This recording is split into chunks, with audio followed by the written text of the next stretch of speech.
बहुत स्वागत है आपका उस शो में जिसका नाम है प्राइम एट 4। नमस्कार, मैं हूं दिनेश गौतम। हमेशा की तरह आपको सबसे पहले बताता हूं प्राइम एट 4 में आज कौन सी खबरें खास तौर से फोकस में रहने वाली हैं। प्राइम एट 4 में आपको दिखाएंगे कौन रहा है इस बार दिल्ली जीत। केजरीवाल के खिलाफ बीजेपी की चार्जशीट क्या है, यह पूरी खबर बहुत जल्द आपके सामने होगी। बात संभल की भी होगी जहां जारी है सनातन की खोज, मिल गया रहस्य लोग। क्या है ये रहस्य लोग, ध्यान से देखिएगा। प्रगति यात्रा पर नीतीश चाचा पर तेजस्वी ने कैसे उतारी खींच, ये खबर भी बड़ी दिलचस्प है। और जम गए पहाड़ मैदानों में भी हालत खराब, आगे क्या होगा बहुत गौर से देखिएगा, बताएगा प्राइम एट 4। लेकिन पहले और यूपी के मुजफ्फरनगर से ये बड़ी खबर देखिए। 54 साल पुराने शिव मंदिर का हुआ शुद्धिकरण। पिछले हफ्ते मिला था खंडहर में ये शिव मंदिर। बड़ी तादाद में हिंदू भक्त शुद्धिकरण के इस कार्यक्रम में शामिल हुए। शुद्धिकरण कार्यक्रम में भारी पुलिस बल तैनात रहा। हम मुजफ्फरनगर में इस समय मौजूद है, जो कि लद्दा वाला है, मुस्लिम बाहुल्य क्षेत्र है। यहाँ पर 54 सालों से जो खंडर हालात में शिव मंदिर है, उस समय हम मौजूद है। यहाँ पर पूजा अर्चना चल रही है। आप तस्वीरों में देख सकते हैं कि यहाँ पर किस तरह पूजा अर्चना जय घोष के साथ और जय श्री राम के नारे यहाँ पर लगाए जा रहे हैं। तस्वीरों में सीधा सीधा आप देख सकते हैं। और यहाँ पर योग साधना यशवीर महाराज मौके पर मौजूद है। कई हिंदू संगठन के लोग भी यहाँ पर मौजूद है। और अब बात संभल की। संभल में तीसरे दिन भी बावड़ी की खुदाई जारी रही और इस खुदाई में अब तक 4 कमरे और सुरंग मिल चुकी है। 3 मंजिला बावड़ी की 1 मंजिल ईंटों से बनी हुई है। बावड़ी की बाकी 2 मंजिलें संगमरमर की बनी हुई हैं। इस बावड़ी के अंदर कमरे नजर आने लगे हैं। फिलहाल इलाके में पुलिस बल तैनात है और धीरे धीरे खुदाई की जा रही है ताकि बावड़ी के स्ट्रक्चर को किसी तरह का नुकसान न होने पाए। देखिए ये सीढ़ी है, सीढ़ी से नीचे जब आप आएंगे तो ये देखिए यहाँ से स्टार्ट होता है ये पहला मंजिल। ये दरअसल बावड़ी का जो है वो पहला मंजिल है और ये 3 मंजिला बावड़ी है। यानी कि ये आपका 4 रूम का एक तरीके से जो बावड़ी है वो आपको नजर आएगी। ये पहला मंजिल है। पहले मंजिल में हम जाने की कोशिश करेंगे। दोनों तरफ अगर आप देखेंगे, ये एक तरफ का रास्ता है, ये दूसरे तरफ का रास्ता है। पहले तरफ के रास्ते को पूरे तरीके से देखिए अब खाली किया जा रहा है, खोदा जा रहा है। दूसरी तरफ में भी मलबा भरा हुआ है। ये अगर आप अंदर जाएंगे तो ये देखिए किस तरीके से आपको एक बरामदा की तरह दिखेगा। अभी हम अंदर जाने की कोशिश कर रहे हैं। ये देखिए जब आप अंदर की तरफ आएंगे तो ये देखिए अंदर आपको ये पूरा एक बरामदा नजर आएगा। ये देखिए किस तरीके का ये बरामदा है और यहाँ अगर आप देखेंगे तो चारों तरफ बरामदा के इस तरीके से मोटे मोटे पिलर लगाए गए हैं। ये पिलर आप सोचिए कितने ज्यादा पुराने हैं, कितने मजबूत हैं। और पुराने जमाने में जिन पत्थरों का इस्तेमाल किया जाता था, पुराने जमाने में जिन ईंटों का इस्तेमाल किया जाता था, वो आपको यहाँ पर देखने को मिलेंगे। और संभल से इस वक्त की ये बड़ी खबर देखिए। संभल में मिली एक और बावड़ी। पृथ्वीराज चौहान के वक्त की ये बावड़ी बताई जा रही है। संभल के कमलपुर सराय में ये बावड़ी है। ऐसा कहते हैं कि राजा और ये संभल के अंदर बावड़ी और कुएं का मिलना जारी है। अब तक 19 कूप जो है उसका एएसआई सर्वेक्षण हो चुका है और लगभग 5 ऐसे तीर्थ स्थल हैं जहां पर एएसआई और स्टेट आर्कोलॉजी की टीम पहुंची थी और वहां पे सर्वेक्षण हुआ था। अभी चंदौसी में एक बावड़ी मिली है, काफी पुरानी बावड़ी है, उसकी खुदाई चल रही है। 4 कमरों वाली बावड़ी है और कहते हैं ऐसा कि वो 200, 250, 300 साल पुरानी जो है वो बावड़ी है। अभी उसका जो डेटा है वो अभी प्रशासन के पास पूरे तरीके से नहीं आया है, उसकी जांच की जा रही है। ऐसे में संभल में एक और बावड़ी देखने को मिली है। इसका नाम है चोर बावड़ी। चोर बावड़ी नाम क्यों है, इसके पीछे एक कहानी वो बताएंगे। लेकिन ऐसा कहते हैं कि पृथ्वीराज के चौहान के समय की ये बावड़ी है और ये 2 मंजिला बावड़ी है। यहाँ अगर आप देखेंगे तो ये बावड़ी देखिए कितनी बड़ी बावड़ी है और यहाँ पर कमरे बनाए गए हैं। ये कमरे बहुत पुराने हैं, ये बावड़ी बहुत पुरानी है। ऐसा कहते हैं कि राजा पृथ्वीराज चौहान जब हुआ करते थे यहाँ पे, उस वक्त ये बावड़ी का इस्तेमाल करते थे। अपनी रानियों के साथ वो यहाँ आया करते थे, यहाँ पे स्नान ध्यान करते थे, अपनी रानियों के साथ यहाँ बैठते थे और उसके बाद वो यहाँ से जाते थे। कभी कभी कहते हैं कि उनकी सेना भी यहाँ आती थी, सेना भी बैठती थी, सेना विश्राम करती थी और फिर अगले पड़ाव की तरफ आगे जाती थी। ये बावड़ी की हालत देखकर आप समझ सकते हैं कि ये कितनी पुरानी बावड़ी है। जो ईंटें इस्तेमाल किए गए हैं वो बिल्कुल छोटी ईंट है। छोटी ईंट वही ईंट जो मंदिरों में इस्तेमाल किए जाते हैं, जो आज से 300, 400, 500 साल पुराने जो इमारतें हैं उनमें इस्तेमाल होते हैं। और आप देखिए कि जो पत्थर यहाँ पे इस्तेमाल किए गए हैं, ये पत्थर भी कितने मोटे हैं और जो दीवार बनाई गई है इन पत्थरों की वो कितनी मोटी है, जो पुराने जमाने में इस्तेमाल किए जाते थे। इसके साथ साथ देखिए हर बावली में आपको ताक दिखाई देगा। इन ताकों का इस्तेमाल रोशनी के लिए किया जाता था ताकि जब पुराने जमाने में बिजली नहीं थी उस समय दिए जलाकर यहाँ पर जो रोशनी है उसको किया जाता था। और संभल में खुदाई को लेकर अखिलेश यादव का बड़ा बयान। अखिलेश यादव ने योगी सरकार पर कसा तंज। अखिलेश ने कहा ये ऐसे ही ढूंढते रहेंगे, ये लोग एक दिन अपनी सरकार को भी खोद देंगे। ये ऐसे ही ढूंढते रहेंगे, खोदते खोदते एक दिन अपनी सरकार को भी खोद देंगे। ये ऐसे ही ढूंढते रहेंगे, खोदते खोदते एक दिन अपनी सरकार को भी खोद देंगे। संभल में मिली बाबरी की खुदाई के साथ ही इसके इतिहास की पड़ताल भी हो रही है। तो आइए इस प्राचीन बावड़ी के बारे में भी कुछ जानकारी आपके साथ साझा करें। यहां 4 कमरों के साथ गलियारे भी मिले हैं। चंदौसी के लक्ष्मणगंज में खुदाई में मिली है प्राचीन बावड़ी। 150 साल पुरानी बावड़ी होने का दावा इसका किया जा रहा है। यह लगभग 400 वर्ग मीटर एरिया में फैली हुई है और अभी सिर्फ 200 मीटर ही इसका जो हिस्सा है वो बाहर आया है, बाकी पर अवैध कब्जा है। बावड़ी में 4 चैम्बर्स हैं और कुछ मंजिलें जो हैं वो इसकी संगमरमर की बनी हुई हैं। इसका सबसे ऊपर का तल ईंटों का बना हुआ है। 2nd और 3rd फ्लोर बताया जा रहा है मार्बल के हैं। और बावड़ी की खुदाई में पहले फ्लोर पर 4 कमरे दिखे हैं। इसमें एक कूप है। 12 कमरों का होना भी यहां बताया जा रहा है। जरूरत पड़ने पर बावड़ी का ASI से भी सर्वे कराया जाना है। झांसी में समाजवादी पार्टी कार्यकर्ताओं का जोरदार प्रदर्शन। नगर निगम में भ्रष्टाचार के खिलाफ ये प्रदर्शन आप देख रहे हैं तस्वीरें।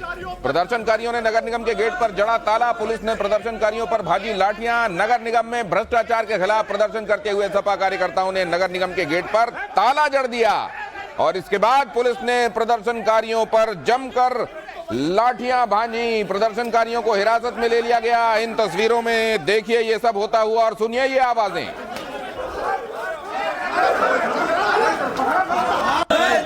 नगर निगम चोर है, भ्रष्टाचारियों पर कार्रवाई करो। और दिल्ली सरकार के खिलाफ भारतीय जनता पार्टी ने जारी की चार्जशीट। बीजेपी ने कहा दिल्ली में 10 साल में 10 घोटाले हुए। केजरीवाल के सारे वादे फेल हो गए। बीजेपी ने पूछा दिल्ली को प्रदूषण मुक्त बनाने का दावा किया गया, हुआ क्या? यमुना की सफाई का वादा किया गया, हुआ क्या? अनुराग ठाकुर ने कहा आम आदमी पार्टी के वादे भ्रमित करने वाले हैं। दिल्ली में कचरे का पहाड़ है, जनता बेहाल है, वादे जारी हैं जो कभी पूरे नहीं होते। आज चार्जशीट आप सबके सामने आई है। ये चार्जशीट मैं यही कहूंगा 10 साल में सिर्फ बवाल। दिल्ली की जनता हुई बेहाल, अराजकता कुशासन का रहा धमाल और केजरीवाल हुए मालामाल।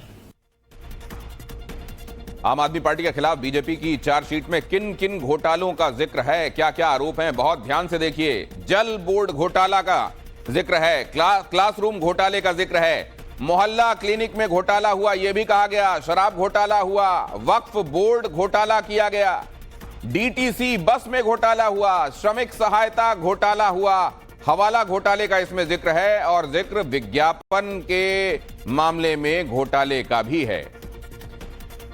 भारतीय जनता पार्टी की चार्जशीट पर केजरीवाल ने पलटवार किया। केजरीवाल को गालियां देना बीजेपी का काम है, बीजेपी के सांसदों का और कोई काम नहीं। उन्होंने खुद कोई काम नहीं किया है। बीजेपी के घोषणा पत्र में सिर्फ केजरीवाल को गालियां ही होती हैं। बीजेपी वाले इन्होंने कोई काम नहीं किया। अब चुनाव में आए हैं और चुनाव में भी कभी चार्जशीट निकालते हैं, कभी मुझे गालियां देते हैं, कभी केवल और केवल गालियां गालियां गालियां गालियां गालियां। इनका एक ही मैनिफेस्टो है, केजरीवाल को गालियां दी, केजरीवाल को आने वाले 5 साल में गालियां देंगे। मैं दिल्ली के लोगों से पूछना चाहता हूं कि क्या गालियों से दिल्ली का विकास हो सकता है? और बीजेपी महासचिव तरुण चुग का केजरीवाल पर अटैक, ये खबर देखिए। आम आदमी पार्टी में कोई दागी कोई पापी, केजरीवाल को दिल्ली की जनता घर बिठाने वाली है, कहा गया। इंडी गठबंधन का भानुमति का कुनबा बिखर चुका। कोई दागी है कोई बागी है और दागी और बागियों को देश की जनता स्वीकार नहीं करेगी। और दिल्ली शराब घोटाले में लिप्त, घोटाले के माध्यम से दिल्ली की जनता को लूटने वाले, दिल्ली के अंदर विकास के नाम पर ठेंगा दिखाने वाले अरविंद केजरीवाल को घर बिठाने वाली है। और दिल्ली में महिला सम्मान योजना की शुरुआत हुई। अरविंद केजरीवाल ने खुद रजिस्ट्रेशन किया। इस दौरान उनके साथ मुख्यमंत्री आतिशी मौजूद रहीं। मुख्यमंत्री महिला सम्मान योजना के अंतर्गत दिल्ली की महिलाओं को चुनाव से पहले 1000 रुपए दिए जाएंगे और चुनाव के बाद अगर सरकार रिपीट हुई तो राशि को बढ़ाकर 21 कर दिया जाएगा, ये कहा गया है। आज योजना में रजिस्ट्रेशन की शुरुआत हो गई है। पार्टी नेता और कार्यकर्ता घर घर जाकर महिलाओं का रजिस्ट्रेशन कर रहे हैं। अब जब 10 साल बीत गए तब आप 1000 रुपया देने की बात करते हो। 10 साल कहां थी अरविंद केजरीवाल की सरकार? कहां था महिलाओं का सम्मान? और केजरीवाल पर संदीप दीक्षित के बयान को लेकर बोली बीजेपी महासचिव तरुण चुग ने कहा, अरविंद केजरीवाल मुख्यमंत्री तो नहीं बन सकते, लेकिन उनकी पार्टी इस नारे के साथ आगे बढ़ रही है जो दुनिया का सबसे बड़ा झूठ है। अरविंद केजरीवाल मुख्यमंत्री बन नहीं सकते, लेकिन पूरी पार्टी इसी स्लोगन के साथ जा रही है जो कि दुनिया का सबसे बड़ा झूठ है। और इससे समझ आती है कि अरविंद केजरीवाल की आम आदमी पार्टी दुनिया की सबसे बड़ी झूठी पार्टी है। और ये खबर राजस्थान से, जयपुर से खबर देखिए। जयपुर में गाड़ियों में तोड़फोड़ करने वाले गिरफ्तार हुए। पुलिस ने बदमाशों का जुलूस भी निकाला।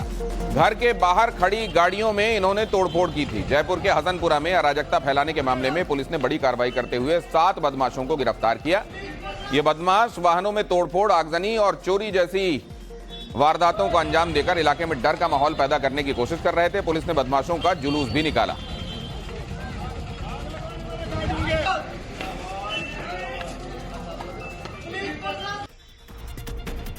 अम्बेडकर के मुद्दे पर कल देश भर में प्रदर्शन करेगी बीएसपी। मायावती ने आंदोलन में शामिल होने के लिए जनता को आमंत्रित किया।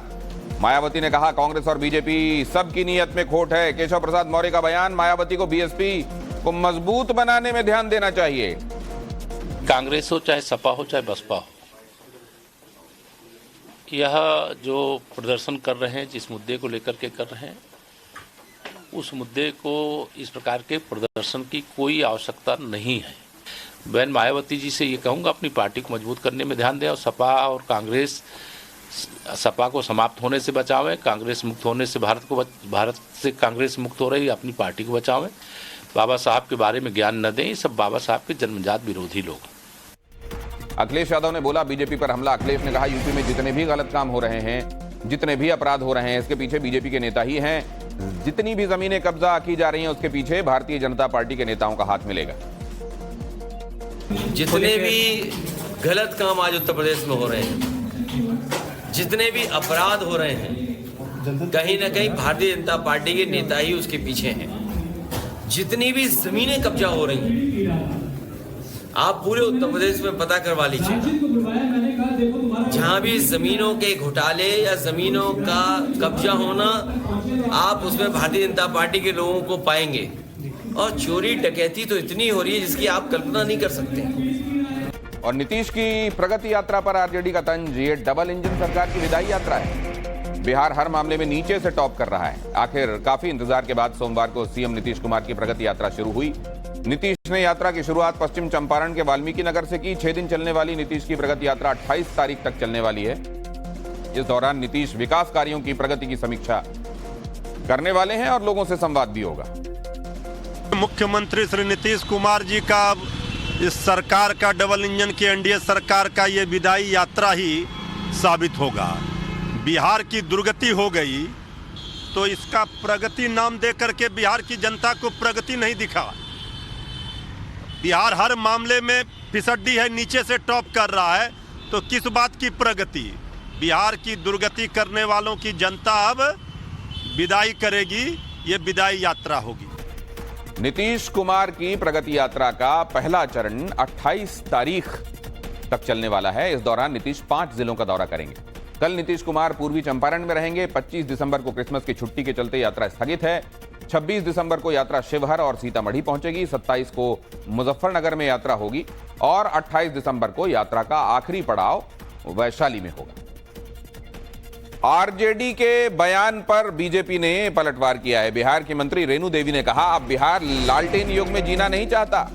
बिहार का युवा बिहार वासियों के बिजली युग में जीना चाहता है। और उपचुनाव में उनका जो रिजल्ट है वो आप देखे ही हैं कि क्या रिजल्ट हुआ है। इसलिए उनका जो है अलविदा होने वाला है, क्योंकि लालटेन युग अब बच्चे नहीं चाहते हैं। हमारा यंगेस्ट जो है ये जनरेशन है बिहार का, और कोई बिहार का बच्चा जो है, जो जवान बच्चा है, वो नहीं चाहता है कि मैं लालटेन युग में जीऊँ। वो चाहता है कि मैं बिजली युग में जीऊँगा, मैं कंप्यूटर चलाऊँगा। मैं और महाकुंभ की तैयारियों का जायजा लेने के लिए प्रयागराज पहुंचे मुख्यमंत्री योगी। अधिकारियों के साथ बैठक करके उन्होंने समीक्षा की। योगी गंगा तट पर स्थित दशाश्वमेध घाट पहुंचे। दशाश्वमेधेश्वर महादेव का उन्होंने पूजन किया और आरती उतारी।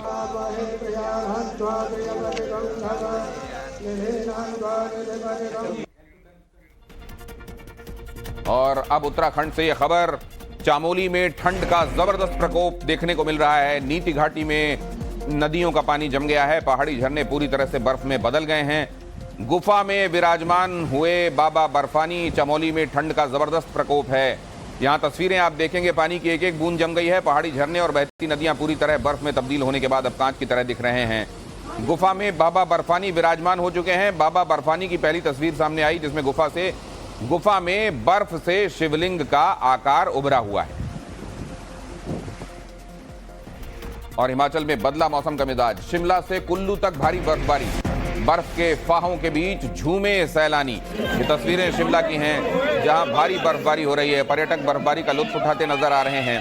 शिमला के कुफरी में 4 इंच, नारकंडा में 5, शिमला के जाखू में 2 इंच और महासू पीक में 4 इंच तक बर्फबारी हुई है। इस बीच मौसम विभाग ने बारिश का अलर्ट जारी किया है।